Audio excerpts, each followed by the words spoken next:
जिल्हा परिषद प्राथमिक मराठी शाळा खानापूर नवीन सादर करीत आहोत काळ आणि ऊर्जा. विषय विज्ञान. इयत्ता 6वी. कार्य म्हणजे काय? जेव्हा बल लावून एखाद्या वस्तूचे विस्थापन होते तेव्हा कार्य झाले असे म्हणतात.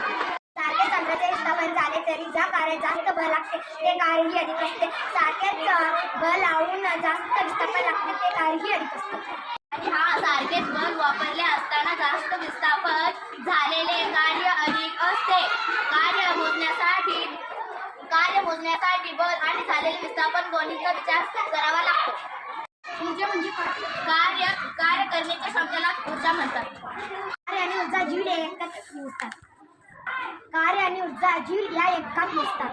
ऊर्जेचे रूपे. यांत्रिक ऊर्जेचे 2 प्रकार. पहिला स्थिती ऊर्जा व दुसरा गतिज ऊर्जा. स्थिती ऊर्जेची व्याख्या. वस्तूच्या विशिष्ट स्थितीमुळे किंवा स्थानामुळे पदार्थावर किंवा वास्तविक साठ्या गेलेल्या ऊर्जेला स्थिती ऊर्जा असे म्हणतात. दुसरा गतिज ऊर्जा. गतीमुळे प्राप्त झालेल्या ऊर्जेला गतिज असे म्हणतात. यांत्रिक कार्य करण्यासाठी वापरल्या जाणाऱ्या ऊर्जेला यांत्रिक ऊर्जा असे म्हणतात. स्थितीज ऊर्जा व गतिज ऊर्जा असे यांत्रिकचे 2 प्रकार आहेत. स्थितीज ऊर्जा स्थितीमुळे, गतिज ऊर्जा गतीमुळे. म्हणजे काय? विज्ञान चालवणे उष्णतेची निर्मिती होत उपकरणात उष्णता ऊर्जेचे सतत वापर होतो. सूर्यप्रकाशाच्या सहाय्याने वनस्पतीचे अन्न तयार करतात. सूर्य हा सर्व ऊर्जेचा प्रमुख स्रोत आहे. यांत्रिक ऊर्जा प्रकार ध्वनी, रासायनिक व विद्युत ऊर्जा हे विविध रूपे आहेत.